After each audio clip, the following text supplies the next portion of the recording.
Bom dia, estamos ao vivo, sejam bem-vindos. Se tiver alguém aí já me vendo, me ouvindo, por favor me façam saber se o som está ok, se a imagem está nítida, tá tudo certo, sejam bem-vindos. Bom dia, Jussiele. Minha mãe, família é tudo, né, gente? Não deixa a gente sozinha, por nada, a Pri também. Vamos esperar nosso convidado também entrar. Já está aí? Aí, ó, minha irmã, que emoção! Vamos então já chamar o nosso convidado. Temos muito o que falar hoje. Sejam todos bem-vindos, quem está entrando aí. Olha que legal! Bom dia, gente. Bom dia. Tá bom o som? Obrigada pelo retorno. Imagem também, tudo certo? Então vamos lá. Hoje, finalmente, né, vamos falar sobre a avaliação, um tema que vocês pediram tanto. Quero muito contribuir nessa área, né? Porque a gente sabe que é tão importante para a prática clínica. Já vamos colocar aqui o Marcel para a gente começar a ajudar a conversar. Aí, entrou. Oi, bom dia. Vamos testar o som aí, gente. Só dá um ok para nós sobre o som, para ver se está Estão me tudo ouvindo ok. bem? E vamos lá. Se é necessário fone ou não, se O não for, vamos pessoal, assim mesmo, o né? pessoal acordou cedo no sábado? Todo mundo caiu da cama. Ó, o Leandro, Leandro aí. Tá ok aí? tudo ok. Legal. Então vamos entrando, gente, que hoje temos bastante assunto para falar. Vamos falar de avaliação diagnóstica. E já quero contextualizar, principalmente meus colegas psicólogos, para que vocês entendam que parte da avaliação falaremos hoje. Então, nós sabemos que a avaliação diagnóstica, ela acontece em duas instâncias. A primeira dela é a teórica, a avaliação ateórica, que é fundamentada pela psicopatologia descritiva, certo? A gente vai falar um pouquinho sobre isso, quer dizer, a live é sobre isso, né? Mas existe uma diferença, então, entre o diagnóstico ateórico e o diagnóstico teórico, ou seja, que vai usar a partir da teoria da TCC, então, através da conceitualização do caso, que também tem um caráter de avaliação, a elaboração e a formulação do caso, tá? Então, hoje nós vamos falar da avaliação ateórica, fundamentada, então, pela psicopatologia descritiva. E esse é um ponto importante de esclarecer, porque às vezes me perguntam, Ana, essa avaliação é da TCC? Outros psicólogos profissionais que não são da TCC podem fazer essa avaliação? Podem usar a psicopatologia também? Então, isso é importante esclarecer. A psicopatologia ela é ateórica. Ela não depende necessariamente do subsídio da fundamentação da TCC, por exemplo, porque são avaliações diferentes. Ok? Ok. Isso esclarecido, então. Olha que legal, quanta gente chegando aí. Gente, eu achando que ia ficar sozinha aqui com meu marido, com a minha mãe, com as minhas irmãs. E todo 90 mundo pessoas. veio. Que legal, obrigada, gente. Muito obrigada. Nossa ideia é fazer mais vezes isso também, né? A gente está muito acostumado a conversar mais lá no YouTube, mas acho que aqui também é uma ferramenta legal, muito prática, né? Para a gente bater um papo sobre temas que são relevantes aí para a nossa prática clínica, certo? Legal. Eu vou deixar os comentários ativados e, portanto, peço a colaboração de todos que sejam, né, respeitosos, como sempre são comigo e com o Marcel. Nunca tivemos problemas, né, de seguidores que nos faltaram com o respeito, então acredito que isso vai se replicar aqui também, e por isso a gente pode Ainda manter não os apareceu nenhum comentários. hater. Não, ainda não tem nenhum hater. Todo mundo muito legal com a gente, sempre dando um feedback muito bacana do nosso trabalho, né? Então, por isso, vou deixar os comentários ativados e também quem tiver perguntas, pode fazer aqui na caixinha, lá embaixo, né? Tem ali o espaço para perguntas, que aí depois no final a gente pode selecionar algumas para responder também, certo? E também quem puder compartilhar, deixar o coraçãozinho aí, se inscrever no meu perfil, no perfil do Marcel também, quem ainda não for, né? Nos siga, por favor, fazendo a parte aí do marketing, né? De vender o peixe. Vamos ao tema então, tá? Ui, aí. Então, vamos começar entendendo primeiro o que é o diagnóstico, né? Quer começar? Bom, o diagnóstico, Falando um pouquinho da perspectiva da psiquiatria também, né, gente? A gente vai isso, esclarecer isso. o diagnóstico para a psiquiatria é algo fundamental. Até porque quando a gente pensa no papel do psiquiatra, o psiquiatra é como um médico, né? Ele visa o quê? Diagnosticar e tratar. E no caso da psiquiatria, a gente acaba buscando diagnosticar os transtornos mentais e, através do diagnóstico, a gente consegue propiciar o melhor tratamento para o paciente. Hoje se fala muito, tanto na medicina quanto na psicologia, nas práticas baseadas em evidência, e a gente consegue oferecer esse tipo de tratamento muito embasado através dos processos diagnósticos, que a gente sabe que a psiquiatria é uma especialidade nova comparada a outras áreas na medicina e é uma área que está em constante evolução. A maneira como a gente dá o diagnóstico psiquiátrico hoje é diferente de como era feito no passado e a gente imagina que ainda não é o modelo, digamos assim, ideal, é um modelo que vem sendo aprimorado e a gente acaba utilizando principalmente manuais diagnósticos como a CID-11, o DSM-5, e é bem possível que os diagnósticos eles mudem para o DSM-6, DSM-5 que está sendo liberado daqui DR, uns né? A dias, revisão. né, a revisão, né, na CID-11 também houve algumas mudanças, então é bem possível que daqui 10, 20 anos alguns diagnósticos acabem se modificando, isso para ter uma validade maior com base nos estudos científicos que vêm sendo realizados. O diagnóstico ele é muito importante porque através dele a gente consegue conversar com outros profissionais da área da saúde, a gente acaba tendo um diálogo melhor, inclusive com a psicologia, com a nutrição, com a terapia ocupacional, porque o diagnóstico ele permite a gente acessar uma série de conhecimentos, uma série de estudos que já foram realizados. Imagina, sem essa figura do diagnóstico, como seria difícil a gente dialogar sobre pacientes que compartilham características semelhantes. Então, o diagnóstico para psiquiatria é fundamental, fora outras funções que o diagnóstico acaba apresentando, né? Por exemplo, o diagnóstico ele possui uma função psicológica, né? A gente consegue entender, consegue também validar aquela experiência que o paciente está apresentando, né? Consegue oferecer, como eu disse, a melhor estratégia de tratamento ali para aquele paciente com base nos estudos que vêm sendo realizados. O diagnóstico ele possui uma função social.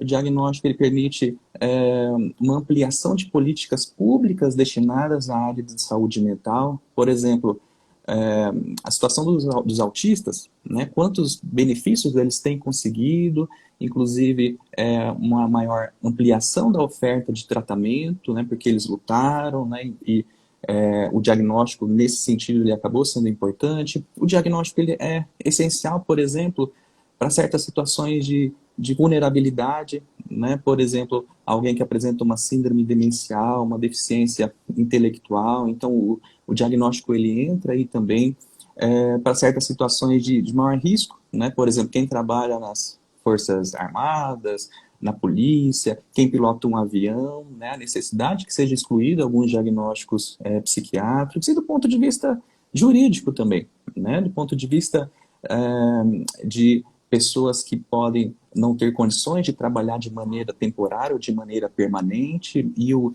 médico perito ele tem condição de avaliar esse paciente com base num conceito ali do diagnóstico. Então, o diagnóstico ele é fundamental na psiquiatria. Na psicologia, eu considero que é extremamente importante os psicólogos que têm essa rotina de fazerem diagnósticos, eles saem à frente, digamos assim, dos psicólogos que não têm esse conhecimento, né? Então, por isso que eu acho que é tão importante o seu trabalho, como você tem incentivado, né, esse aprimoramento com relação ao processo de avaliação, diagnóstico, conhecimento sobre a anamnese, sobre o exame do estado mental, né, para oferecer a melhor estratégia terapêutica ali para os pacientes. Legal. E um ponto bem importante para nós psicólogos é aquela questão que é polêmica, né, do diagnóstico, até desde a nossa formação, né? O primeiro ponto é se o psicólogo pode ou não diagnosticar. Existe muita dúvida nisso, na faculdade é muito repetido muitas vezes isso, né? Mas nós sabemos que a avaliação diagnóstica, a avaliação psicológica, ela é uma atribuição da profissão do psicólogo desde a regulamentação da nossa profissão, né? E mais, se a gente pensar do ponto de vista do raciocínio clínico, o que você vai tratar, né, se você não fizer a parte da avaliação? E que bom que dentro da avaliação nós podemos contar com a fundamentação científica, né, de todo o aporte que a psicopatologia traz ao longo de tantos anos de estudo e desenvolvimento e somar, né, a nossa abordagem de trabalho. Então, nós entendemos que sim, o psicólogo pode tanto fazer a avaliação diagnóstica e o que o nosso conselho orienta é que nos é facultativa a utilização dos códigos de classificação, né? Então, assim, nós não temos a obrigatoriedade de, em todo documento psicológico elaborado, registrar o código pertinente ao diagnóstico. Mas podemos sim fazer uso disso. E como o Marcelo colocou, isso facilita em muito a comunicação entre os profissionais, né? A oportunidade do profissional conhecer a amplitude, muitas vezes, daquele quadro que o paciente apresenta. Veja, muitas vezes o paciente ele não tem a clareza sobre o que é um sintoma característico do seu quadro, né? Muitas vezes um sintoma depressivo que nós entendemos como um apontamento desse quadro, para o paciente já é tão rotineiro, que faz tão parte do modo de vida dele, que muitas vezes ele não vai chegar como queixa, apresentando isso como queixa, né? Mas se nós, enquanto profissionais, por exemplo, já conhecemos o embasamento, o modo de funcionar do paciente dentro deste transtorno, por exemplo, nós temos mais condições de investigar de uma forma mais ampla. Então, além de avaliar, por exemplo, o que ele pensou, podemos avaliar a rotina dele, porque nós sabemos que tem disfuncionalidade, podemos avaliar as interações sociais, o que ele pensa, como ele sente, né? A descrição, a cronologia desse transtorno, que é muito importante, a intensidade, né? A disfuncionalidade desses sintomas, tudo isso pode ser orientado pelos critérios diagnósticos que a psicopatologia nos fundamenta, tá? E outro ponto também que, por vezes, acaba sendo discutido dentro da psicologia sobre a temática do diagnóstico é essa preocupação de rotular, de criar um estigma, né, de penalizar o paciente com relação ao diagnóstico. Então, esse é um ponto muito interessante que cabe muito o ponto de vista do profissional. Né? Se o profissional entende que o diagnóstico ele não tem essa função de estigmatizar, mas é uma oportunidade de fazer com que seja possível viabilizar o tratamento para esse paciente, né? De capacitar mais profissionais. Veja, nós estamos aqui falando sobre isso. Né? Se um paciente transita entre nós, nós teremos mais condições de nos comunicar sobre esse quadro. Ele vai ser beneficiado por essa capacitação mais organizada, sistemática, né, dos seus sintomas. E, então, tudo isso visa contribuir. E a TCC, por exemplo, ela tem uma dinâmica que eu acho muito interessante, que se refere também ao diagnóstico, que é o caráter psicoeducativo. Ou seja, o paciente ele não recebe aquele diagnóstico que fica, tá, e agora, o que eu faço com isso? Né? E que aí, estou condenado a isso, acabou a vida, né, para sempre. Mas o caráter psicoeducativo que a TCC incentiva, eu acho muito produtivo, porque ele visa conduzir o paciente num caminho de esperança. Ou seja, eu sei que a ciência está estudando há muitos anos o meu quadro, né? Então, existe uma perspectiva de tratamento, de acompanhamento dos profissionais. O profissional sabe o que fazer. Nossa, ela entendeu, né? Ele entendeu sobre o que eu estou passando, porque isso já é estudado, né? Então, se nós, enquanto profissionais, conseguimos transmitir essa perspectiva para o paciente sobre o diagnóstico, né? O quanto isso pode conduzi-lo num caminho de conhecimento, de aprimoramento, né? E de clareza que nenhum diagnóstico é uma sentença, que todo diagnóstico, ainda que sejam transtornos de personalidade, que tenham uma característica mais crônica, né? O paciente não está condenado àquela situação para sempre, de forma alguma. Né? Todos os quadros podem ser promovidas avanços, melhoras na qualidade de vida do paciente. É para isso, né, que a psiquiatria e a psicologia trabalham juntos, exatamente porque existe essa possibilidade de proporcionar melhorias para o paciente. Então, pensando nisso, a gente entra um pouquinho na função do diagnóstico, Até né? sobre essa questão ali do estigma, né? Eu concordo muito com você, eu vejo como uma relação de risco-benefício. Se por um lado existe o risco, né, e é um risco relevante essa questão do estigma, infelizmente há ainda muito preconceito com relação aos transtornos mentais, né? Mas por outro lado, deixar de propiciar para o paciente aquilo que mais tem evidência, né, deixar de tirar esse direito do paciente de receber ali o diagnóstico, de poder com isso realizar adequadamente ali o seu tratamento, né? Então, com base nisso, a gente acaba podendo viabilizar uma melhor condição ali de tratamento ali para os nossos pacientes. Até contar um exemplo, certa situação, eu acabei atendendo uma paciente que tinha um diagnóstico de transtorno de personalidade borderline.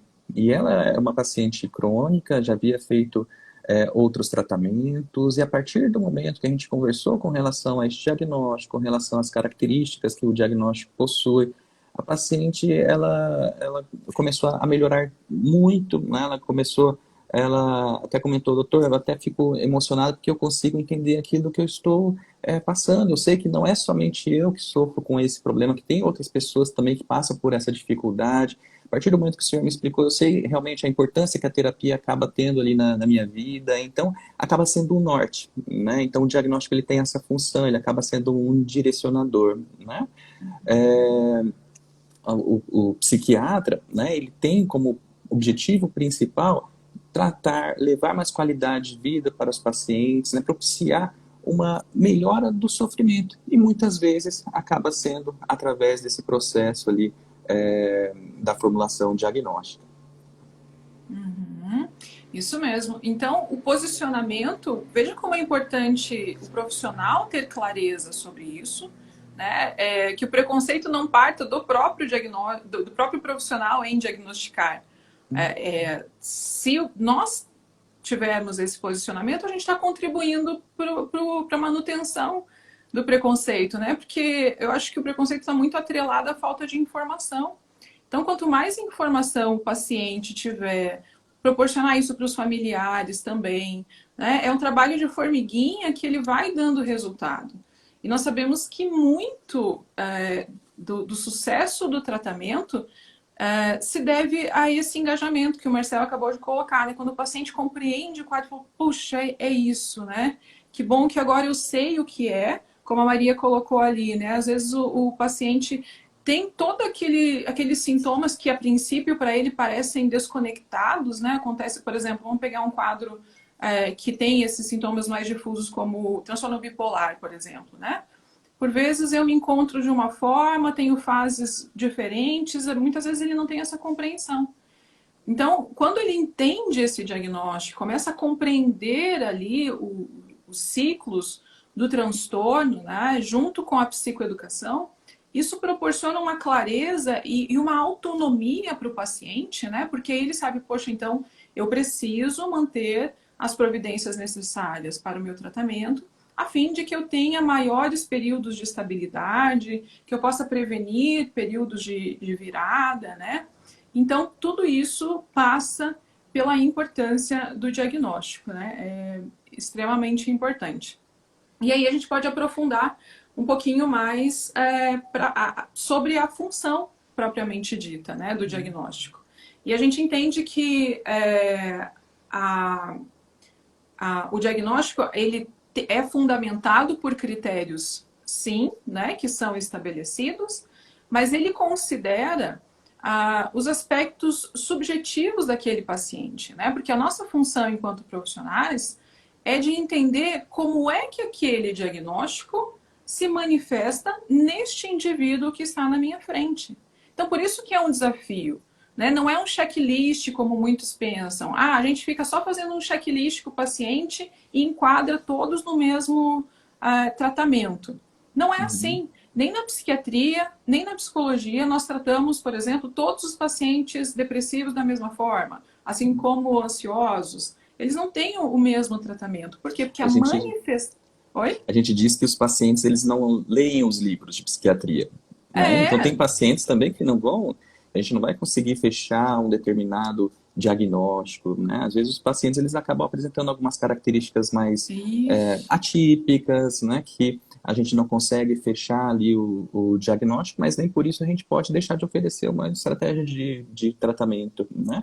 Mesmo que o paciente ele não tenha um diagnóstico fechado, a presença de alguns traços diagnósticos já apontam ali para uma direção do que a gente pode trabalhar com os nossos pacientes, né? E quando você diz sobre essa questão do checklist, é muito relevante. Muitos colegas, né, colegas médicos, colegas psicólogos, acabam fazendo o diagnóstico realmente através do modelo de checklist, de acordo com os critérios do DSM. O paciente está triste, o paciente relata que está desanimado e já vai marcando, e com isso para tentar, por exemplo, fechar os critérios ali de depressão. A gente sabe que não é assim. A gente sabe que tem a importância que deve ter uma boa anamnese, a validação dessa anamnese por meio do exame do estado mental. O exame do estado mental a gente vai falar um pouquinho também na sequência. Ele acaba servindo muito com esse propósito, né, de realmente confirmar as informações que o paciente está nos relatando. Então, definitivamente não é um checklist, né?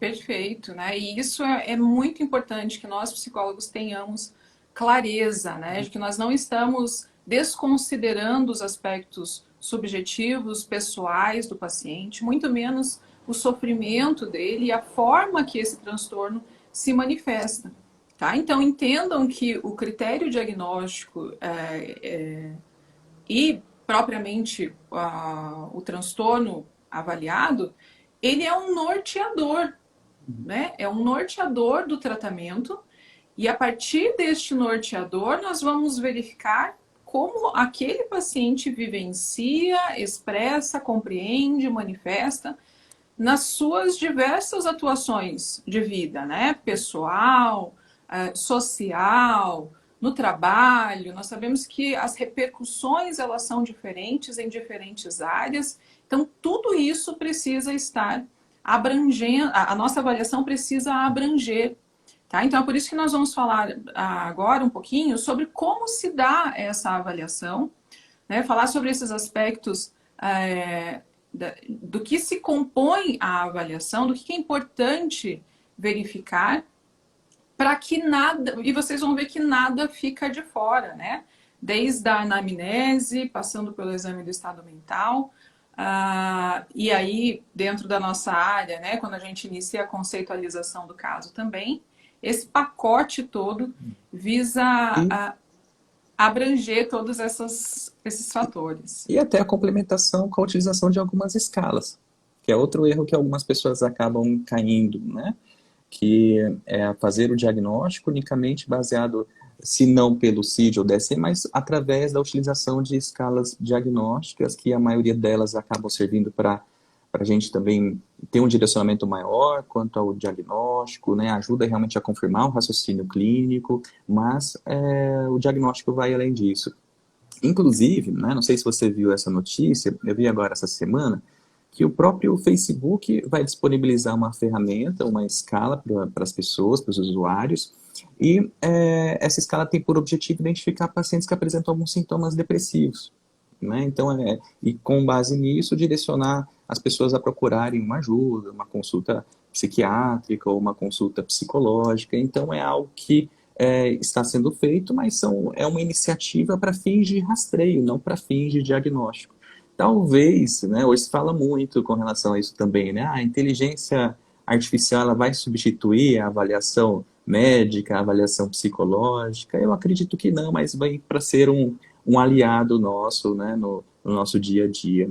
Por exemplo, para essa estratégia, né, de fins de saúde pública, né, como uma ferramenta importante ali para rastreio. Legal. Bom, então estamos de acordo sobre a importância, né, sobre a função do diagnóstico. Então, agora vamos entender de fato. Então, ok, Ana, concordei com tudo, mas como é que faz? Por onde que a gente começa, né? Então, claro, a gente vai falar de uma forma que sucinta, mas nos preocupamos em trazer de uma forma completa para vocês. E o primeiro passo é entender que esta avaliação, ela possui alguns componentes. O primeiro deles é a anamnese. Nós vamos falar sobre os itens que compõem essa anamnese, tá? E também o exame do estado mental. Falaremos um pouquinho sobre ele, sobre os tópicos, para vocês entenderem por que esse exame, qual que é a função dele, né? O que a gente avalia, como que avalia, será que isso, nossa, parece uma avaliação neuropsicológica? Eu ainda não sei aplicar teste de atenção, de memória, eu não sei, eu tenho que fazer isso toda a sessão, como é que faz, né? Daí, como eu não sei, eu acabo nem fazendo o exame do estado mental e já vou deixando o paciente falar, né? Então, calma. Vamos falar um pouquinho, então vamos começar a falar um pouco sobre a anamnese. Pode ser, amor? Pode ser. Então vamos lá. Vamos falar um pouquinho sobre o que é a anamnese e os tópicos que compõem? Então vamos lá, manda ver. A anamnese é a entrevista clínica com o paciente. Através dela, a gente acaba obtendo informações sobre os sinais e sintomas que os pacientes acabam apresentando. A gente, principalmente durante a faculdade, a gente acaba lançando mão de alguns formulários, né, de anamnese, e realmente acabam sendo muito úteis, principalmente para quem é mais inexperiente, para quem tem mais dificuldade na coleta de informações ali com o paciente, né? Então é algo que pode ser aplicado também, a gente utilizar um formulário ali para fins de fazer a anamnese, né? Que dados, né, é importante a gente coletar na nossa anamnese? Na anamnese é importante a gente coletar os dados da identificação do paciente, o gênero, a idade, a gente pode ainda a questão da escolaridade, a profissão, aonde que o paciente mora. Então, tudo isso a gente acaba coletando já nos dados ali da identificação e através dessas informações isso já acaba direcionando também o raciocínio clínico para algumas possibilidades quanto ao diagnóstico. Por exemplo, a gente sabe que determinadas condições costumam ocorrer em determinadas faixas etárias. Eu não vou pensar, a princípio, num diagnóstico de déficit de atenção em alguém adulto, digamos assim, se a pessoa não tiver manifestado sintomas de desatenção lá na infância. Ou, por exemplo, eu não vou pensar num diagnóstico de transtorno de personalidade, alguém que começou a ter alterações ali da personalidade, alterações do humor, dificuldade com relação a relacionamentos, né, somente após ali os 20, 30 anos, né? Então, nessa questão ali da identificação, a gente já consegue pegar alguns dados ali bastante relevantes. A partir disso, a gente parte para a nossa queixa, para a queixa principal do paciente e, claro, né, quanto mais a gente utilizar palavras que pacientes acabam nos trazendo, mais interessante, né? E a gente parte para o ponto mais importante da anamnese, que é a história da doença atual, história mórbida atual, que a gente vai detalhar os sintomas que os pacientes acabam nos trazendo. E a nossa tarefa é auxiliar o paciente nesse processo de descrição dos sintomas. Eu gosto muito de deixar a entrevista psiquiátrica mais aberta no início, o paciente fala de uma maneira mais livre, mais espontânea, e aos pouquinhos a gente vai coletando, vai aprofundando, vai sendo um pouco mais específico, direcionando um pouco mais a entrevista, né? Por exemplo, tenho pacientes que comentam, chegam no consultório falando assim, doutor, eu tenho uma ruindade. Tá, mas o que é a ruindade? Né? Então a gente tem que buscar examinar melhor esse termo, né? Sugerir algumas algumas estratégias para o paciente a fim de refinar mais o que é essa ruindade. Será que essa ruindade é uma angústia, é uma tristeza, é um desânimo, é uma fadiga? Então, aos pouquinhos a gente vai direcionando. Então, quando a gente coleta um determinado sintoma do paciente, é importante a gente verificar também a frequência que isso tem ocorrido, quando que isso iniciou, fatores de melhora, fatores de piora, num período que ele estava se sentindo bem, esse sintoma estava acontecendo ou não, outros sintomas associados. Então, é um trabalho realmente de formiguinha nosso, né, junto com o paciente, totalmente colaborativo ali com o paciente. A gente pode pedir até o feedback. Então, é assim mesmo que você está se sentindo? Você comentou que tem se sentido assim, que tem tido essa palpitação, essa falta de ar, isso acontece em crises, né? Quanto tempo que isso dura, né? Um exemplo ali para buscar uma descrição ali de, por exemplo, de um ataque de pânico, né? Então, a história da doença atual é o ponto mais relevante da anamnese e posteriormente a gente passa para história pessoal, para a história fisiológica, sobre a questão do, por exemplo, o desenvolvimento desse paciente, né? Como que foi o crescimento, como que foi o desenvolvimento neuropsicomotor. Na avaliação de criança é muito importante saber, por exemplo, o parto, né? Se teve alguma intercorrência ou não na gestação, né? Então são uma série de fatores ali que a gente acaba buscando e que podem ser relevantes ali para o nosso diagnóstico. A gente acaba coletando informações também da história mórbida pregressa, por exemplo, se o paciente já possui histórico de tratamentos anteriores, se ele faz uso de medicação, se ele tem eventualmente algum tipo de alergia, chegou a ficar internado, por exemplo, num hospital clínico ou psiquiátrico devido a algum quadro mental. A gente acaba buscando também com relação ao uso de substâncias, tabagismo, álcool, drogas, e além disso, também história familiar. Se esse paciente possui na família outras pessoas que já fizeram algum tipo de acompanhamento psicológico, psiquiátrico, se alguém já tem um diagnóstico, a mãe teve depressão, o pai teve um quadro ansioso, caso de internação psiquiátrica na família, caso de suicídio também é outro tópico que acaba sendo importante. Então, de maneira mais simplificada, digamos assim, esse seria o roteiro ali da nossa anamnese. É muito importante que na primeira avaliação a gente já tenha esse roteiro ali todo elaborado, né? A gente já consiga coletar todas essas nossas informações, porque elas serão muito relevantes para a gente fechar o diagnóstico. A gente sabe que há pacientes que são informantes um pouco mais difíceis do que outros, tem algumas situações que a anamnese ela acaba se prolongando, eventualmente a gente pode até coletar algumas outras informações numa consulta seguinte, ou pode tentar validar essas informações também com o apoio de algum familiar, de algum acompanhante, então isso também acaba agregando na nossa avaliação. Legal. Uma dúvida que eu recebo bastante por parte dos psicólogos é assim, Ana, como é que fica, não fica muito engessado, muito entrevista, né? Você pegar ali o formulário e disparar, né, perguntas ali. Porque, veja, às vezes o paciente, quando vai para uma consulta médica, ele já espera um pouco, né, que vai acontecer essa dinâmica das perguntas e da avaliação, né? Mas a consulta psicológica, às vezes a pessoa vem com aquele formato do divã, né? Do divã, ou de outro formato, ou que ele só vai sentar lá e só ele vai falar. Não tem exatamente uma noção da estrutura das sessões. Então, o que eu sugiro para vocês é que na sessão de avaliação, de início, então, como eu gosto de fazer, né? De início, né, tem aquela breve apresentação, né?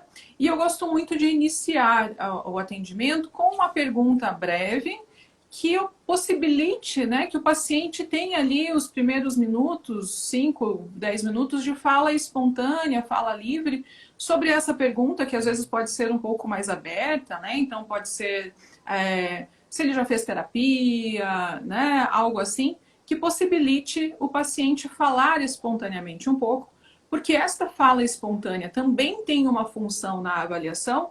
Nós vamos ver agora quando falarmos do exame do estado mental, isso nos ajuda muito, também nos ajuda a entender a prioridade do paciente, porque muitas vezes, nessa fala espontânea, eles já acabam indo de uma forma mais focal, né, naquilo que o levou propriamente à terapia. Mas então, depois dessa primeira fala do paciente, eu gosto muito de esclarecer sobre como será a sessão, né? Então, falar que nesse primeiro momento a sessão é de avaliação, no sentido de que eu preciso conhecer mais sobre o que ele está passando, sobre a história dele, para a gente entender, né, como é que se dá tudo isso que está acontecendo. Então, que será necessário fazer algumas perguntas, né, que se em algum momento ele se sentir constrangido, que ele tenha liberdade de falar, que nós podemos adaptar isso. Então, o paciente já fica mais preparado para essa estrutura de avaliação. E também nós temos mais liberdade de quando o paciente estiver falando e nós percebemos que ele acabou sendo um prolixo naquela resposta, às vezes detalhando com informações, né, muito distantes, que não têm tanta relevância para aquele ponto central, nós conseguimos relembrar o paciente, né? Então, né, que bom que você trouxe essa informação para mim, isso nós vamos trabalhar também na sequência, mas gostaria de saber sobre, né? Então, como ele já sabe que, nesse momento é mais de perguntas, é uma avaliação um pouco mais estruturada nesse sentido, a gente tem essa liberdade também de conduzir, de ajudar o paciente a selecionar, né, as informações que de fato podem contribuir naquele momento, porque a gente sabe, como eu falei anteriormente, o paciente não tem obrigação de saber o que é relevante para aquele momento, o que é sintoma ou não, o que é pertinente do quadro, né? Às vezes, veja, é uma situação nova de avaliação. Muitas vezes falar sobre assuntos periféricos, né, é até uma estratégia para redução da ansiedade, para manejo daquele desconforto, porque aí ele não vai direto ao foco, né, direto à exposição, às vezes, de uma dor ou de um fato que ele considere, enfim, constrangedor, né? Mas aí nós podemos ajudar o paciente a ir se habituando com essa estrutura do processo terapêutico e ele vai ficando mais à vontade também quando percebe que nós estamos entendendo, né, esse funcionamento dele e acolhendo ali nessa primeira etapa que é muito importante. Tem Mas, como eu algumas, sempre tem digo, algumas perguntas sobre o que fazer caso o paciente acabe não falando, tendo aquele paciente que é mais monossilábico, né? Fala sim, não, mais pouco colaborativo durante a entrevista, né? O que fazer? O que a gente pensa, assim, né? A ideia é tentar estimular ao máximo. Quanto mais livre o paciente falar, melhor, né? E caso o paciente não fale, a gente pode, primeiro, sempre lembrar, né? Tratar o paciente da maneira mais simpática possível, né, sendo empático, se colocando no lugar da pessoa, a pessoa ela vai num consultório já bastante fragilizada, com uma série de dificuldades, uma série de preocupações já antes do atendimento, né, na psiquiatria, por exemplo, é muito comum os pacientes terem um receio, será que eu vou ser internado, será que vou ser considerado louco, digamos assim, será que eu vou ficar dopado, né, então a gente, é muito importante a gente esclarecer a consulta, sobre como que é o modelo da consulta para o paciente, esclarecer sobre como que a gente, que é importante a gente estar coletando essas informações ali junto com ele, é importante esclarecer a questão do sigilo, né? Muitos pacientes acabam não sendo colaborativos pelo receio ali do sigilo. A gente pode lançar mão de alguns exemplos também para o paciente, caso acabe tendo alguma dificuldade assim, de estar posicionando, né, falando ali sobre determinado quadro. A utilização de algumas escalas também pode ser útil. Exemplo, alguns pacientes que são muito inibidos, né, uma escala que eu gosto muito de trabalhar, quando eu penso na possibilidade de um transtorno de ansiedade social, por exemplo, é a utilização do Leibovitz. Lá tem várias situações que o paciente pode eventualmente ter alguma dificuldade na interação social ou quanto ao desempenho. À medida que a gente vai dando esses exemplos, os pacientes eles vão se identificando e vão comentando as dificuldades ali que vão tendo. Então tem algumas estratégias. O que a gente pensa também não é para se desesperar. caso o paciente ele tenha uma dificuldade com relação a esse processo ali de avaliação, a estar respondendo as perguntas, isso já pode ser útil na nossa formulação do diagnóstico. Por exemplo, o paciente ele pode estar sendo pouco colaborativo porque ele pode estar tendo uma atitude suspicaz, uma atitude desconfiada na entrevista, que faz a gente pensar na possibilidade dele estar tendo algum quadro psicótico. Ou o paciente pode falar pouco por estar tendo uma atitude mais inibida, mais retraída na entrevista, que faz a gente pensar na possibilidade de talvez um transtorno de ansiedade social. Então, essa própria dificuldade do paciente estar se abrindo ali durante o processo da entrevista diagnóstica, isso para nós já diz bastante. Legal.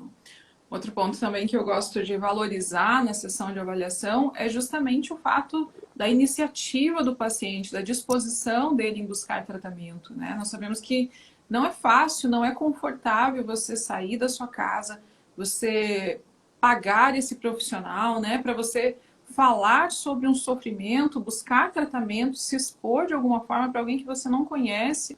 Coisas que às vezes você não falou nunca para ninguém, não sabe nem, né, como vai ser o tratamento, porque o paciente chega lá muitas vezes sem saber o que vai ser feito com isso, né? Como é que tem esperança para mim? Não tem, né? Chega, muitas vezes o paciente vai buscar tratamento porque ele já está no limite, né, da condição fragilizada dele. Então, valorizar isso, pontuar isso, né, em termos de o quanto importante ele já conseguiu, quantas coisas importantes ele já conseguiu superar para estar ali naquele tratamento e ter aquela disposição também é muito importante, tá?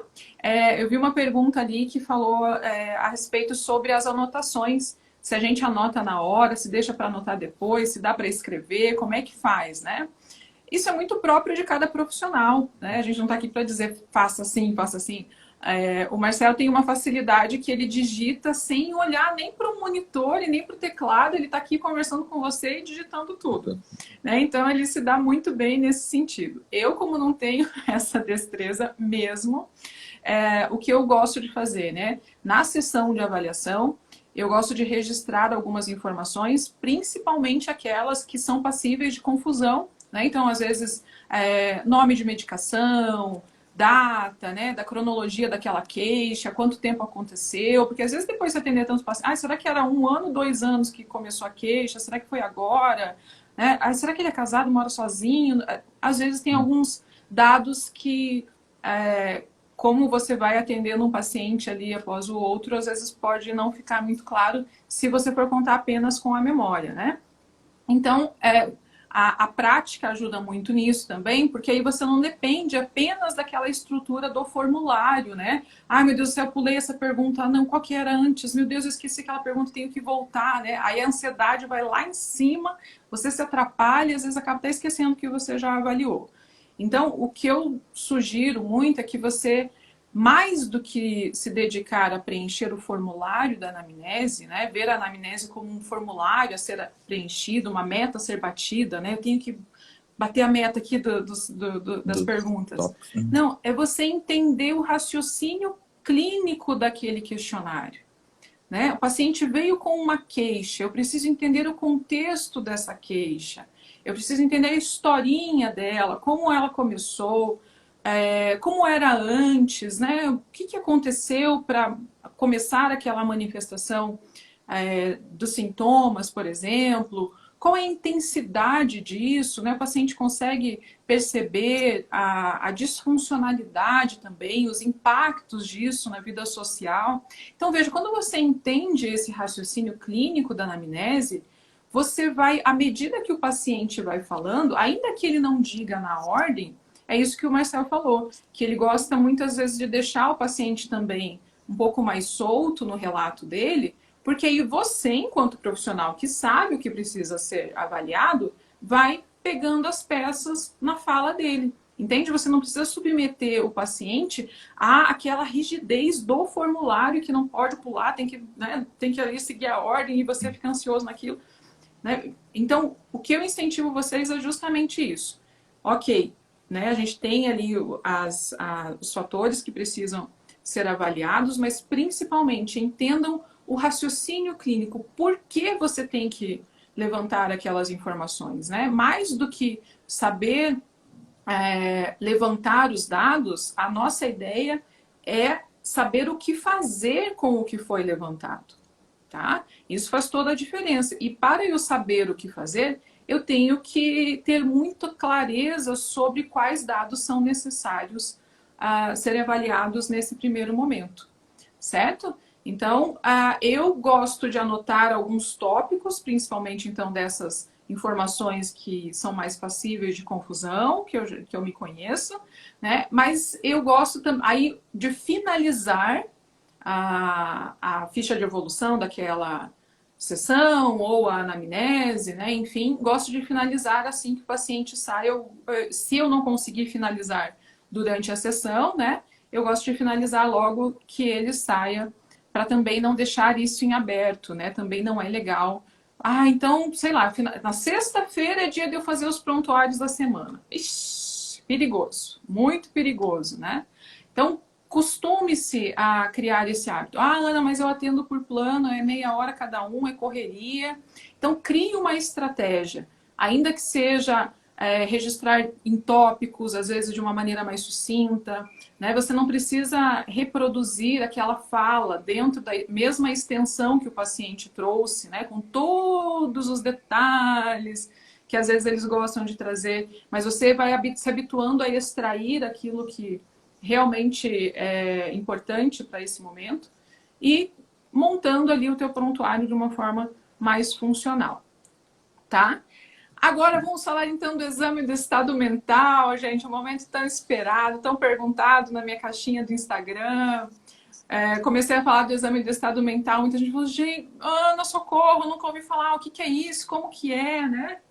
Então, a primeira notícia que eu quero dar sobre o exame do estado mental é fazê-los lembrar, lembra na faculdade, quem chegou a estudar, princípios psicológicos, né?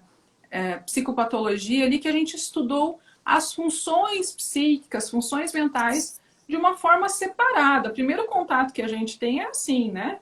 Vamos lá estudar, a gente começa a falar sobre consciência, sobre atitude, sobre pensamento, né? A gente fala, tá, daí vão as pecinhas, né, surgindo e a gente fala, ó, tá, e onde que eu encaixo tudo isso, para que serve isso? Como é que eu faço para avaliar cada coisa dessa? Será que eu tenho que aplicar um teste para cada uma das funções? O exame do estado mental eu faço em toda a sessão, Ana, tem que avaliar sempre. Meu Deus, eu vou ter que aplicar um monte de teste em toda a sessão, né? Calma.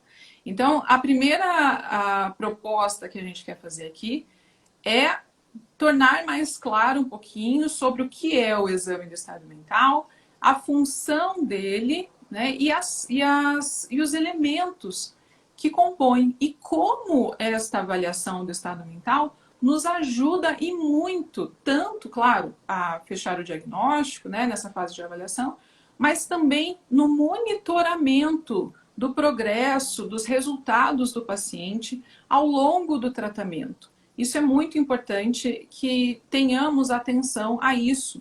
Afinal, eles são os indicadores, muitas vezes, de um sintoma, né? E aí, através da avaliação do paciente, dessas funções, é que nós vamos conseguir conduzir o tratamento de uma forma mais personalizada, certo?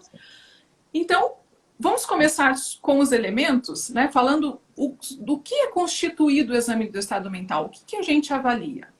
Importante lembrar, por exemplo, né, que você fala sobre exame do estado mental, mas é diferente do mini exame do estado mental, que é o mini-mental. Tem algumas pessoas que acabam confundindo também, muito né? O mini exame do estado mental é o teste de rastreio mais utilizado no mundo, por exemplo, para as síndromes demenciais. O que a gente está falando é do exame psíquico, né, que é o outro termo correlato ali, do exame do estado mental, que é o exame dessas funções psíquicas, que seria o equivalente ao exame físico para, por exemplo, o clínico geral, né? O exame do estado mental tem essa função aqui para a psiquiatria, para a psicologia. Então a gente começa avaliando o exame do estado mental desde o momento que a gente bate o olho no paciente. Por exemplo, ao chamar o paciente na recepção, como o paciente vem caminhando na nossa direção, como que o paciente ali nos aborda, as primeiras palavras que o paciente acaba pronunciando, tudo isso a gente já começa a captar algumas informações ali do exame do estado mental. Por exemplo, a aparência do paciente já nos diz muito. Se o paciente está com a aparência descuidada, com uma higiene prejudicada, com uma má conservação dos dentes, se o paciente está com uma roupa muito chamativa, mas de uma maneira exagerada, digamos assim, né? Não querendo julgar se está certo ou errado, mas fora do padrão cultural, né? Mais observado. Caso o paciente apresenta também alguma atitude atípica, digamos assim.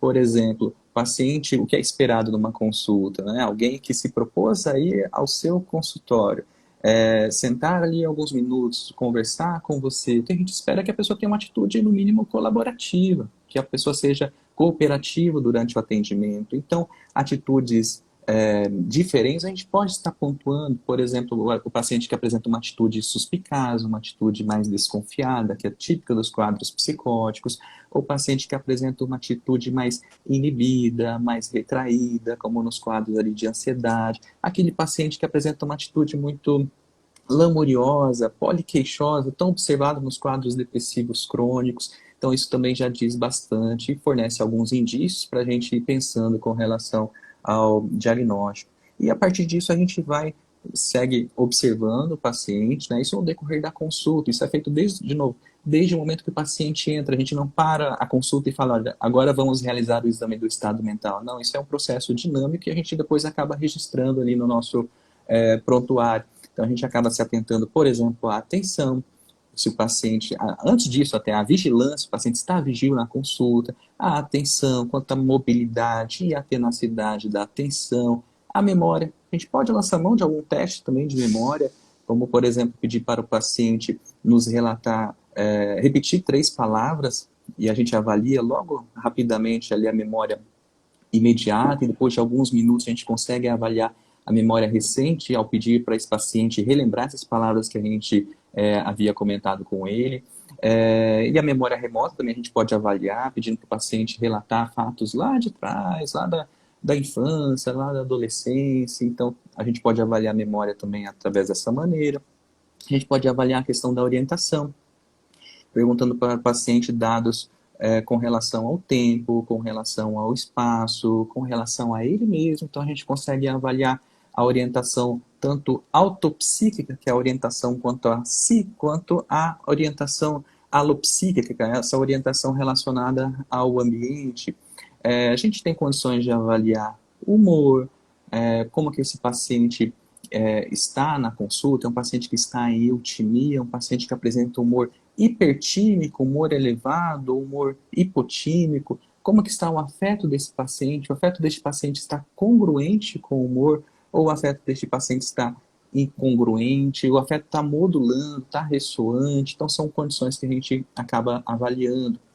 É importante a gente avaliar também o pensamento, se o pensamento do paciente ele está quanto à forma, ao curso e ao conteúdo, se o paciente está com um pensamento muito rápido, um pensamento lentificado, se esse paciente ele apresenta alguma alteração do tipo uma frouxidão ali de ideias, ou um pensamento descarrilhado, se esse paciente apresenta alguma alteração do conteúdo, como por exemplo um delírio ou um pensamento obsessivo, é importante a gente estar avaliando também a linguagem desse paciente, a inteligência, a gente pode verificar se o paciente apresenta um déficit intelectivo, se o paciente apresenta uma deterioração cognitiva. Então, são coisas que a gente acaba se atentando, né, durante ali o exame do estado mental. A gente pode ainda verificar também sobre a conação. Esse paciente apresenta uma abulia, né, uma diminuição da vontade tão observada nos pacientes com quadros depressivos, ou esse paciente apresenta uma hiperbolia, que a gente costuma verificar nos pacientes com uma elevação do humor, como um quadro de hipomania ou um quadro de mania. A psicomotricidade, este paciente está tranquilo, calmo durante a consulta, é um paciente que está inquieto, muito agitado, é um paciente que está mais lentificado. Então são coisas que a gente acaba se atentando, além, claro, da crítica da noção de doença, se o paciente ele reconhece que os seus comportamentos têm sido disfuncionais, ele reconhece que isso pode estar associado a algum quadro psiquiátrico, por exemplo. Então, esses são os tópicos mais relevantes que a gente acaba avaliando do exame do estado mental. Há uma diferença com relação aos autores. Se a gente lê, por exemplo, Paulo Dalgalarrondo, que é o principal autor de psicopatologia no nosso meio, e a gente for ler outros autores, a gente vai ver que vai ter uma diferença com relação ao número das funções psíquicas, ou mesmo a organização de algumas funções. Um exemplo típico é o do delírio. Alguns autores classificam como uma alteração do conteúdo do pensamento, para outros autores o delírio entra como uma alteração do juízo crítico, mas nem por isso, por mais que não seja exatamente uniforme para todo mundo essa avaliação do exame do estado mental, a gente tem que tentar fazer do nosso melhor modo, seguir ali um referencial teórico, como até mesmo ali o Paulo Dalgalarrondo, para a gente conseguir, acima de tudo, validar aquelas informações da anamnese e aventar sobre a possibilidade de outros diagnósticos. A gente tem que pensar que o exame do estado mental é muito, muito útil. Vamos dar um exemplo.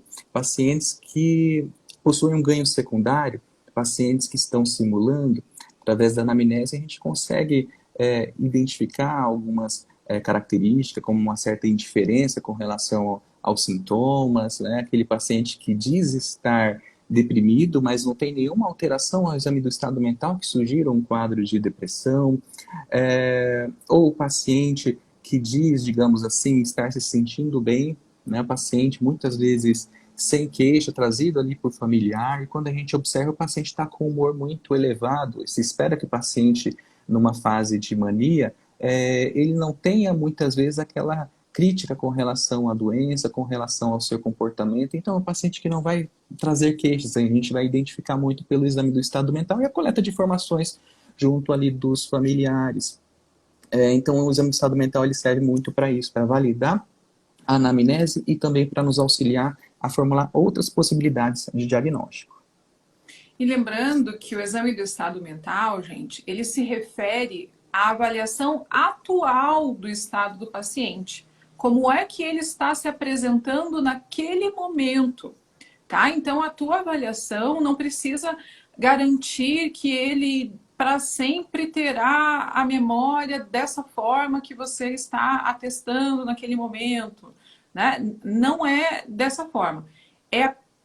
Vejam assim que é como se nós tivéssemos que descrever aquele paciente, como é que ele se apresentou, né? Se eu perguntasse para você numa supervisão, como é que esse paciente estava, né? O que você me falaria? E às vezes eu vejo isso nos relatórios. Daí o pessoal que não tem familiaridade com as funções mentais vai falar o quê? Ele tava quietinho, tava lá balançando a mão para lá e para cá. Daí ele tava assim, um pouco meio bravinho, tava meio bravo, tava falando umas bobagens aí, falou umas bobagens, né? Com uma linguagem assim que você vê que não é um consenso. Porque assim, se eu falar, por exemplo, ele falou umas bobagens, ele não falou coisa com coisa. Eu já vi em relatório psicológico assim, não falava coisa com coisa. Isso diz respeito ao quê? Né? A linguagem dele, ao curso do pensamento, não dá para eu ter clareza sobre isso. Ele estava quietinho. Quietinho como? Quietinho da fala, quietinho da agitação psicomotora dele, da psicomotricidade, quietinho em termos de raciocínio, né? Ele não conseguia raciocinar e se expressar. Quietinho como? Então, entendam que para que eu possa descrever como esse paciente se apresentou para mim na sessão de avaliação e nas sessões seguintes também, porque a gente faz a avaliação do estado mental em todos os contatos que a gente tem com o paciente, justamente para descrever, né? E hoje, como é que ele estava? Né? Aí sim a gente vai avaliar quais funções se apresentam preservadas e quais funções se apresentaram alteradas. Mas para sabermos descrever isso de uma forma técnica, ou seja, que daí quando o psiquiatra do meu paciente me pedir um parecer, eu não vou escrever essas coisas aí que eu acabei de falar, mas eu vou conseguir fazer com que ele me entenda da melhor forma possível, porque ele vai entender a linguagem do que eu colocar ali. né? Se eu colocar ali, a paciente apresenta agitação psicomotora. Ele vai saber que não é uma agitação apenas de fala, que ele estava falando rápido. A paciente estava falando rápido, estava agitado. Essa é uma outra função, né? A agitação psicomotora é outra coisa. Então, ele lá do outro lado vai saber. E isso pode ser determinante. Por quê? Porque tem quadros onde o paciente apresenta uma fala mais acelerada e tem quadros diferentes que o paciente apresenta uma agitação psicomotora, né? Então, se eu só colocar que o paciente estava agitado, eu não sei, não parava quieto, eu não vou saber ter clareza sobre isso, porque imagina, daqui a um ano eu vou olhar meu relatório lá, não parava quieto como, meu Deus do céu, e agora, né? Ou outro profissional que precise do acesso àquele prontuário, né? A gente sabe que o prontuário pode ser usado para esse fim.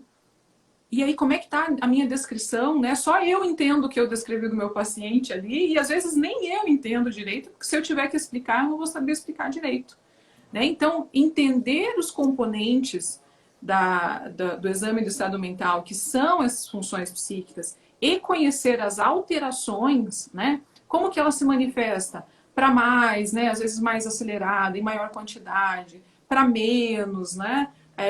Quais são as alterações? Isso, gente. Ana, como é que eu faço para saber? Estudando. Aí pegando o livrinho, pode ser o Del Galarrondo, temos outros também que descrevem. É você olhar lá, então hoje eu vou estudar a consciência. Então eu sei ali as alterações, né? Quando a consciência está rebaixada, quando o paciente se apresenta ali vigílio, enfim, eu vou saber me expressar sobre o estado do paciente naquele momento. Tá? E isso tudo vai nortear o diagnóstico, porque veja, o que é o transtorno mental? Se não um conjunto de alterações das funções psíquicas, né? Então, a partir das alterações dessas funções, dentro do contexto do paciente, claro, como a gente falou no começo, né? Tem todo o contexto subjetivo, social, pessoal, mas que a apresentação das alterações da função psíquica vai indicar para o diagnóstico, para o transtorno ou para o traço que aquele paciente apresenta. Tá? Então, como começar? Ana, por onde que eu começo? Entendendo, sabendo quais são as funções psíquicas, estudando, se precisar, deixa uma listinha, deixa um bloco de notas ali do ladinho, né? E à medida que o paciente for se comunicando, você tem condição de verificar como é que está a fala dele, né? É uma fala contínua, é rápida, é mais arrastada? O pensamento dele tem um curso, um fluxo adequado? Apresentou alguma alteração? A atitude dele é um paciente colaborativo ou é um paciente mais intimidador, que vem com uma postura mais desafiadora? Isso é característico de alguns transtornos, a gente sabe. Entende que é como se a gente colocasse ali as pecinhas, então a gente avalia as pecinhas da função psíquica e vai entender no conjunto o diagnóstico desse paciente e a evolução desse paciente ao longo do tratamento, certo? Houve Então, uma, houve uma pergunta ali sobre com que frequência a gente aplica o mini exame do estado mental. Lembra, não é mini exame do estado mental, são coisas distintas, né? Mini exame do estado mental, né, ou mini mental, é o teste que é de rastreio para síndromes demenciais. O que a gente está falando aqui é do exame psíquico, conhecido também como exame do estado mental. E com que frequência a gente faz? Eu tenho como prática fazer em todas as consultas. Então, todas as consultas que eu faço com os pacientes, eu faço ali o exame do estado mental, porque isso para mim acaba sendo útil para ver a evolução do paciente. Porque eu espero que, por exemplo, um paciente deprimido, que lá na primeira consulta apresenta humor hipotímico, às vezes uma fala mais lentificada, pensamentos com conteúdo de desesperança, de minusvalia, que no decorrer do tratamento, esse exame do estado mental também vai melhorando. A mesma coisa com relação ao paciente com esquizofrenia, que lá no início ele apresenta delírios paranoides, delírios de culpa, outros tipos de delírio, e no decorrer da avaliação, com os exames do estado mental feito de maneira seriada, a gente tem condição de verificar a melhora obtida. Então, é importante a gente ter esse registro. Isso serve também para fins legais. Então, por exemplo, se o paciente pedir cópia do seu prontuário, se um juiz necessitar avaliar o seu prontuário, vai ser interessante para o juiz saber como que esse paciente estava lá na sua consulta, naquele momento, além das palavras que o paciente acaba relatando, o modo como o profissional está enxergando o paciente. Então, por isso que é tão relevante o exame do estado mental. Isso. E mais, né? Vai chegar uma hora, né, que quando você tiver compreendido as funções e, e essa avaliação do estado mental, você não vai mais ficar indiferente ao paciente, né? Vai ser muito natural, porque, veja, você não vai estar ali prestando atenção apenas na situação descrita por ele, sem avaliar qual a atitude dele frente a isso, qual a manifestação do humor, como ele está manifestando, né, em termos de linguagem, de pensamento, se ele está contando aquela história, por exemplo, com uma fuga de ideias, né, ele acaba se atrapalhando, não consegue contar a história, então você observa, né, qual é a estrutura desse relato. Então, chega uma hora que você não vai ficar ali só, como a gente presta atenção, por exemplo, numa conversa de um amigo, do marido, né, que você quer saber só o que ele está falando.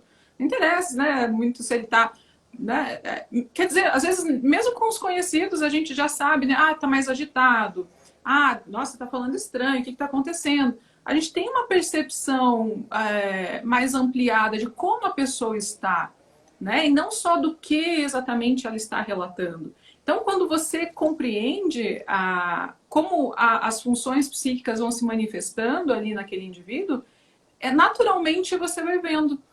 Então a linguagem dele não apresentou alterações, né? A atenção também está preservada, o humor dele está eutímico, né? Nessa sessão, ele não manifestou nenhum rebaixamento de humor ou pensamentos ansiosos, por exemplo, enfim, né, você já vai percebendo essas alterações e você coloca ali no teu quadro, né? Então você não fica só preso naquela situação, como eu digo. Que às vezes se a gente... E aí, veja só a armadilha. Se a gente não tem esse conhecimento nenhum, vamos apagar tudo que a gente aprendeu até aqui. E aí o paciente chega para você. O que você vai avaliar? Só aquela situaçãozinha que o paciente falou. Porque meu marido está fazendo isso, tá aquilo, né? E tal. Daí o que você, enquanto psicólogo, vai querer resolver? Aquela situaçãozinha que ele relatou. Né? Você não avaliou todo esse conto. Daí você fica ali dando opinião. Mas você já falou pro teu marido isso? Olha, se eu fosse você, eu ia pedir o divórcio, porque esse homem... Aí você começa a se meter na resolução da situação, que é algo que não cabe a nós.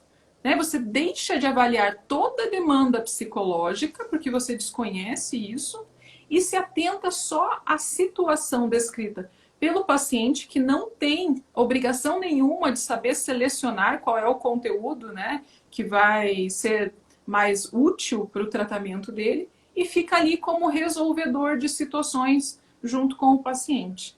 Então esse é um risco muito grande que a gente tem que ficar ligado o tempo todo. E o tempo todo eu digo, o tempo todo mesmo. Passou uma pergunta ali, Ana, mas a gente tem que fazer isso, a gente tem que rever a avaliação quantas vezes no processo, né? Eu digo para as meninas da mentoria que assim, a anteninha da avaliação tem que estar ligada sempre, o tempo todo.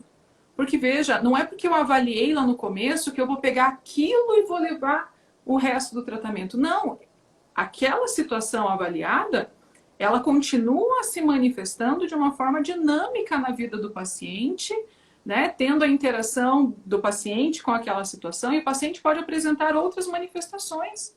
A gente sabe que tem quadros, os quadros podem flutuar, podem flutuar, né? Podem apresentar outros sintomas, a gente tem que estar sempre ligado. Então, a antena da avaliação permanece o tempo todo na sua função de psicólogo, tá? Para que você consiga ajustar o tratamento de forma personalizada.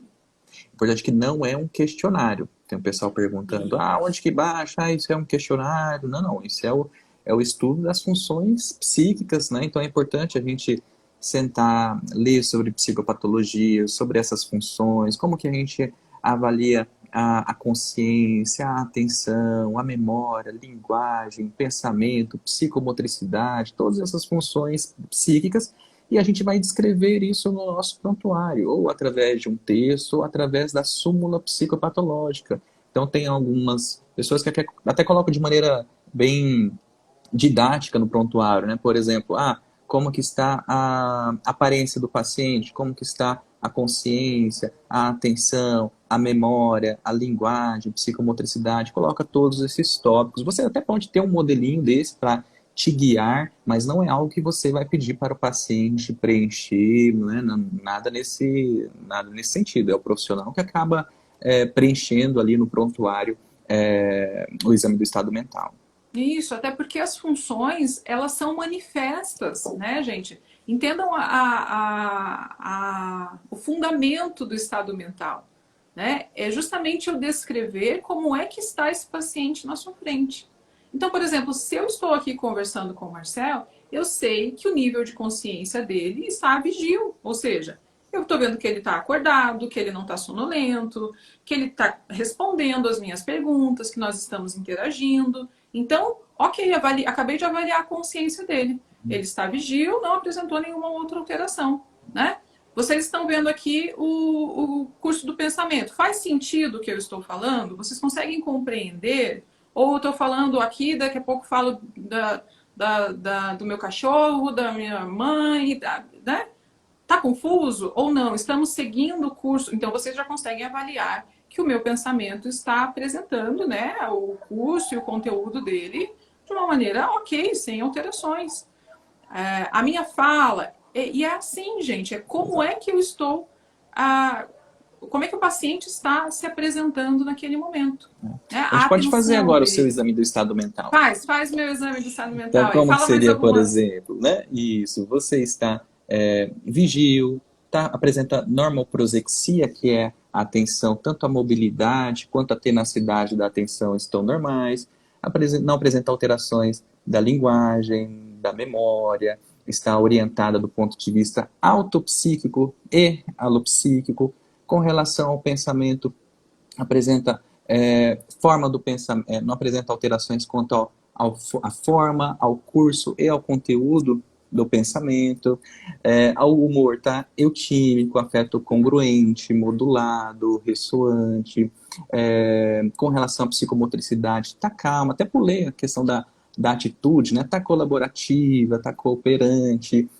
Então são essas as principais funções psíquicas e é algo que a gente vai descrevendo no nosso prontuário à medida que a gente vai fazendo os atendimentos. Exatamente. Opa, o Resolver vizinho iniciar começou com uma uma furadeira. reforma. Entende, gente? Então é dessa forma. É como o paciente está se apresentando nesse momento ali na frente. E como essa apresentação vai se dando no decorrer do tratamento. Né? E é nesta linguagem que eu vou produzir os documentos psicológicos, a fim de que eu tenha as referências de como acompanhar a evolução desse paciente e também que eu possa me comunicar com os outros profissionais envolvidos. Né? Gente, e eu, assim, a gente bate nessa tecla porque é um déficit gigante dentro da psicologia, o conhecimento sobre psicopatologia. Né? A gente sabe que em muitos cursos de graduação ainda se trabalha o conteúdo que já foi abandonado antes do DSM-3, né? A psicopatologia descritiva é do DSM-3 para cá. Veja, a gente já está indo para o 6, né? O 5 revisado já. Então, a gente já usa a psicopatologia descritiva há um tempo. Já era para as graduações terem atualizado ali, né? Então, eu entendo que para muitos de vocês isso é um conteúdo extremamente novo, porque realmente se deve a um déficit da nossa formação. Mas é extremamente relevante entender a importância e principalmente a funcionalidade da avaliação para o bom resultado do tratamento. Como eu sempre digo, a gente só vai saber planejar uma intervenção eficaz se nós tivermos feito uma avaliação eficaz também. né, para que a nossa intervenção seja mais diretiva e mais adaptada àquele paciente, certo? Então, gente, vamos perder o medo de estudar psicopatologia. Não é um bicho de sete cabeças, né? Às vezes eu vejo alguns psicólogos aqui pela internet até floreando um pouco, botando um pouco de medo em vocês, assim, porque, né? Sobre avaliação, como se fosse algo de outro mundo. Não é, né? O conhecimento hoje está muito acessível e a gente também está aqui para contribuir com isso. Então, os que estão aqui, ó, estamos em 180 pessoas, quero incentivá-los, né, aqueles que são os profissionais da área, a não ter medo de estudar. A gente vai contribuir da melhor forma possível para isso, né, mas estudar a estrutura da anamnese, entender o raciocínio da anamnese, né, por que eu tenho que entender o contexto da queixa, o histórico do paciente, por que eu tenho que conhecer as funções psíquicas, como que elas se dão, né? E aí cada transtorno é um conjunto de quais funções alteradas. Aí eu vou estudar então como é que os transtornos se apresentam, né? A semiologia que a gente fala, os sinais e sintomas dos transtornos, que nada mais são do que um conjunto dessas funções alteradas dentro do contexto daquele paciente. Então, vejam, o que eu mais incentivo vocês é ir construindo esse raciocínio clínico. Tá? Eu não quero que vocês decorem o questionário da anamnese, nem decore, né? Fique ali preso a um questionário, é o Minimê. Não, não é. Né? Entendam o raciocínio clínico, porque é isso que vai fundamentar e principalmente dar segurança para vocês na avaliação. Mas para isso você precisa ter um conhecimento de base que a gente só consegue estudando. Essa talvez seja a má notícia do dia, que vai precisar estudar. Né? Pega ali um capítulo, às vezes por dia, lê, anota, entende, vê quais são as alterações. Então tá, eu entendi que a atenção é uma função. Como é que se dá a alteração da atenção? Né? É para mais, para menos? Como é que é isso? Vai decorando aquelas palavrinhas, né? Vai se familiarizando, porque aí vai ficando natural. Certo? Mais algum ponto, amor? E dentro da Vai ser, terapia a gente combinou cognitivo, de chamar pelo nome. dentro da terapia cognitivo-comportamental é algo fundamental, porque quando a gente vai ver os manuais, né, da TCC, a gente identifica o quê? Uma estratificação ali, uma categorização de acordo com os transtornos psiquiátricos, né? Então tem lá algumas estratégias de tratamento para depressão, para os quadros de ansiedade, para esquizofrenia. Então por isso que é tão importante realmente ter esse conhecimento de psicopatologia, entender como fazer uma anamnese bem feita, saber fazer o exame do estado mental, que isso vai facilitar muito, inclusive o trabalho multidisciplinar, né? Eu fico imaginando, por exemplo, alguém que trabalha num hospital para conversar com um neurologista, conversar com um outro profissional, ou alguém que trabalha num CAPS, né? Todo mundo falando ali a mesma língua, né? Como isso seria muito proveitoso, e o objetivo final é o quê? É propiciar o melhor tratamento para o paciente, e sem esse conhecimento de psicopatologia, dificilmente a gente vai conseguir fornecer. Eu tenho algumas histórias interessantes, né, sobre essa questão de comunicação interdisciplinar, né, na equipe em hospital. Por exemplo, assim, olha só como é arriscado, né? Eu trabalhava num hospital geral e aí a gente também atendia as rotinas de pronto-socorro e nesse hospital não tinha serviço psiquiátrico. Então, toda avaliação de tentativa de suicídio, de paciente com agitação psicomotora, com heteroagressividade, enfim, éramos nós que avaliávamos e aí, se necessário, chamávamos o médico para acionar a central de leitos, enfim, tomar as providências necessárias, né?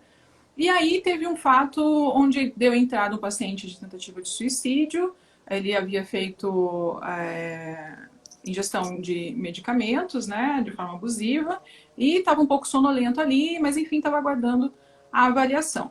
E aí, ok, isso tinha sido no primeiro turno, eu trabalhava no segundo turno, e quando eu assumi o plantão, me ligou um médico brabo demais lá do pronto-socorro, querendo saber qual tinha sido a avaliação que tinha sido feita da psicologia no início do dia, porque o paciente estava até agora, já era de tarde, e ele não tinha entendido o que tinha acontecido, né? E aí eu fui ver o prontuário, daí ele me falou assim, Ana, veja só, aqui no prontuário está escrito assim, que foi feito a escuta do silêncio do paciente. Eu quero saber que raio você escutou no silêncio do paciente, para eu saber se eu tenho que dar alta, se eu tenho que internar, o que eu tenho que fazer, porque eu não entendi o que é isso, foi feita a escuta do silêncio. E aí eu fui ver no prontuário lá do paciente, estava lá que o serviço de psicologia passou, e a avaliação, o registro, a evolução daquele profissional tinha sido realizada a escuta do silêncio, né? E ponto, parou naquilo.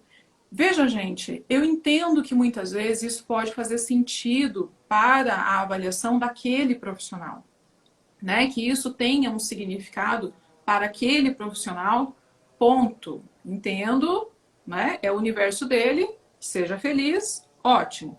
Entretanto, quando nós estamos expostos a um ambiente multiprofissional, que você precisa, pelo bem do paciente, se comunicar adequadamente para que as providências sejam tomadas, né, com aquela pessoa, ele ia ficar ali até quando, né?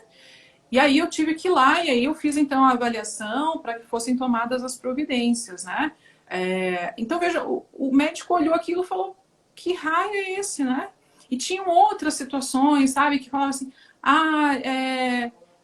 dei uma bronca no pai do paciente porque fez isso, porque o paciente estava brabinho. E daí o médico falou, mas o que ele tem? Como assim, brabinho como? O que aconteceu? Né? Então, assim, uma falta de conhecimento sobre como avaliar e como comunicar esta avaliação para outros profissionais, inclusive para o próprio paciente, para os seus familiares, né? Sim. Então, gente, é o que eu sempre digo, é uma atitude de respeito, né? A Você definição de conduta, no caso, por exemplo, se teria necessidade ou não se teria condições ou não do paciente receber uma alta. exatamente, Né? como é que eu vou fundamentar a conduta, né? Como é que eu vou saber se esse paciente tem condição de alta ou se tem necessidade de ir encaminhar para uma internação, se eu não avaliar? O que eu tenho que avaliar nessa condição, né? Eu preciso saber, eu preciso ver se ele está agitado, se ele tem preservação do juízo crítico, né? Se ele tem condições ali de gerenciar os cuidados de preservação da vida, né? Eu preciso saber o que precisa ser avaliado e preciso comunicar isso. Imagina a E isso, responsabilidade de eu dar alta para um paciente isso, desse. Quer isso é dizer, do extremamente médico, sério. do A médico gente, assumir uma alta dessa, né?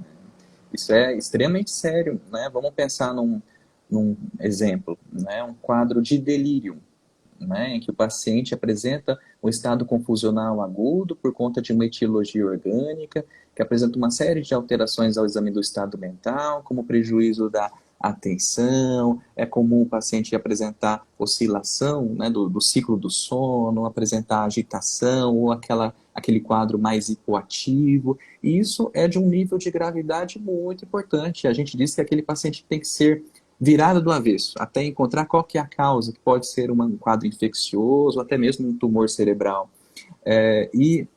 Fico imaginando, né, se a equipe, naquele momento, avaliando, por exemplo, um paciente com delírio, não era a situação, né, mas uma situação hipotética, né, acabar liberando um paciente desse para casa. É um paciente que pode ir a óbito. Né? Então, o que a gente está falando não é academicismo, não é porque Para ficar bonito, para né? ficar bonito, ou porque o médico ele quer rotular as pessoas. Não, não, a gente quer oferecer o que tem de melhor para o paciente. Né? Essa abordagem, né, com consciência, procurando embasar de modo científico, você tem condição, inclusive, de salvar a vida do seu paciente. Então, é algo muito relevante, né? Estou muito feliz de, em pleno sábado, a gente ter 184 pessoas assistindo isso. Isso demonstra que o pessoal está interessado, está querendo aprender mais sobre esse tipo de conteúdo, né? Para oferecer melhores estratégias de tratamento. Né? Exatamente.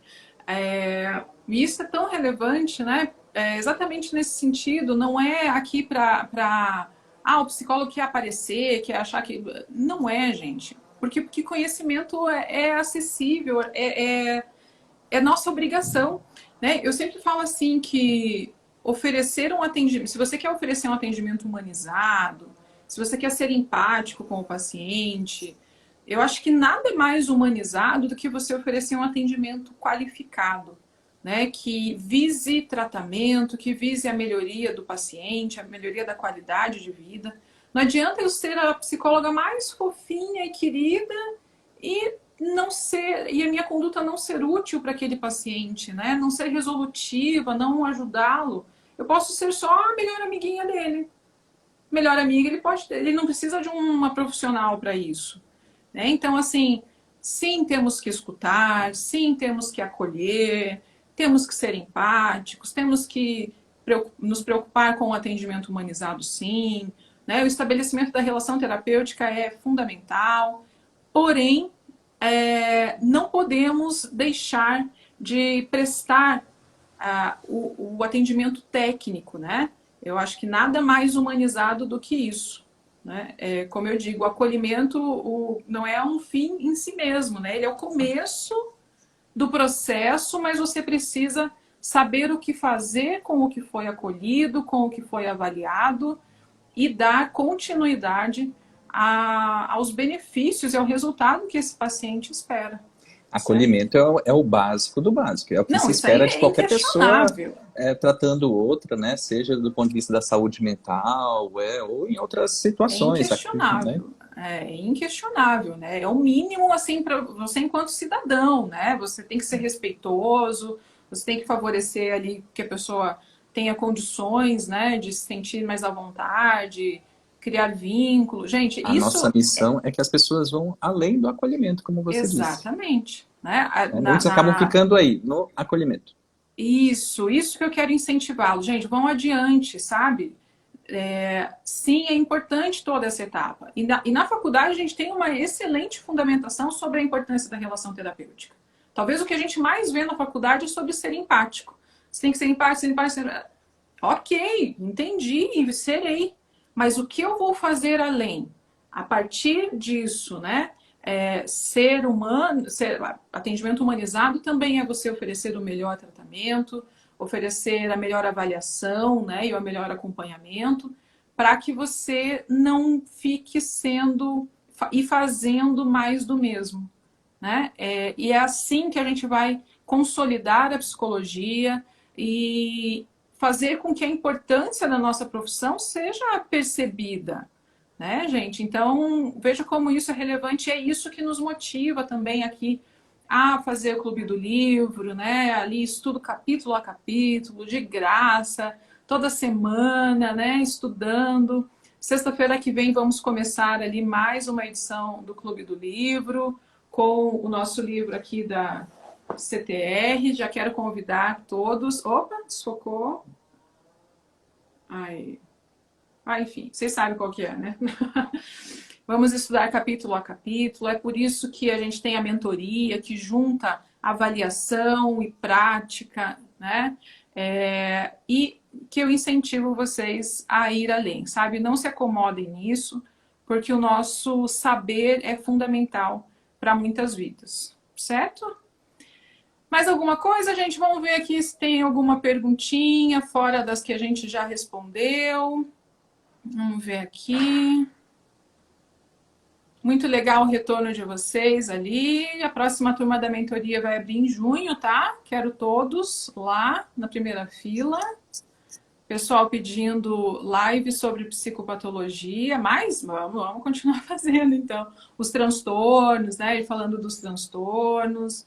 Então, me ajudem a convencer o Marcelo a fazer mais vezes. Já tem gente com roupa de ir, já. Já estão prontos. A Regiane. Já tá com roupa de ir, legal. Então, vamos ver o que mais vocês colocaram. Se vai ficar salvo. Gente, eu vou tentar salvar sim, tá? Pessoal agradecendo. Vamos fazer mais lives. Gostaram, gente? Vamos fazer mais? Vocês voltam se a gente fizer mais? Não vão deixar a gente aqui Sozinhos. sozinhos falando de psicopatologia, né? Legal, isso mesmo. E aí, gente, o que é importante, só para finalizar, e prometo, que essa parte da avaliação, a teórica, ela conversa muito bem com o diagnóstico teórico, né? Então você não vai, ok, então agora na sessão, ufa, terminei a avaliação teórica, agora eu vou começar a avaliação da TCC. Não é isso, gente.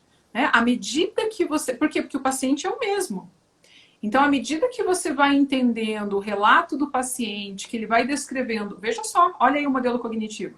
Ele vai descrevendo a situação, você já pode perguntar o que ele pensou na hora, e aí você já avalia o quê? O curso e o conteúdo do pensamento, né? Como é que ele, o que ele sentiu, você já também já vai poder avaliar em termos tanto de afetividade, de vontade, volição, né? Enfim, tantas coisas que podem ser manifestas de atitude, através do olhar para as emoções, né?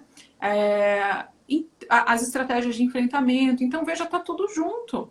É só você saber o que é, para que quando o paciente for falando, você vai sabendo identificar. Agora, se você não tem um conhecimento de base, o paciente fala, bate no vácuo, né? Dá o tela azul, tan, né? Porque você veio o relato, você não sabe como avaliar, como conceitualizar, e daí, como eu falei, você fica lá resolvendo a situaçãozinha para o paciente ali, junto com ele, se mete ali na confusão. E tem psicólogo que se mete na confusão. E liga para marido, e liga para o chefe, e vai na casa do fulano fazer não sei o quê, né? Porque tá ali, né, no meio da... E deixou toda a demanda psicológica de lado, né? As metas terapêuticas e o resultado que poderia permanecer com o paciente para além do processo terapêutico, porque essa é a ideia da TCC, que os benefícios não se restringam apenas à duração do tratamento, mas que permaneçam, né, depois, você não fez, né? Certo? Então tá joia, gente. Queremos agradecer, né, a Muito presença de obrigado, a todos. participação de todos. Muito A legal. Gente, Ana, vocês Paty arrasaram. Muniz. Jamais esperaria que teríamos tanta gente assim nos assistindo. Eu também não imaginava, não. Não Pensei que daria umas 10 imaginava, gostei pessoas. demais. Fiquei muito feliz. Nossa, que legal. Muito bom. E o retorno de vocês aqui está muito legal. Obrigada por terem registrado. Quem for ver depois, né? Tem muita gente que me mandou recado, Ana, não vou conseguir assistir. Deixa também pra gente nos comentários aqui se foi legal, se foi produtivo, o que aprendeu de mais relevante, se querem mais vezes, quais temas vocês gostariam também que a gente discutisse mais aqui. A gente vai olhar tudo isso com muito carinho, né? E pedimos com muito amor também que vocês nos sigam aqui no Instagram, no YouTube, lá também, né? Como eu falei, vai começar o Clube do Livro na próxima sexta. A gente está sempre buscando formas de ajudar vocês nesse caminho aí, né? Nos grupos lá do Whats também, muito obrigada a todos que participam e permaneceram lá e interagem com a gente, né? Muito obrigada pela companhia de todos e a gente vai se falando, né? Deixa eu ver aqui, todo mundo agradecendo só. Maravilha.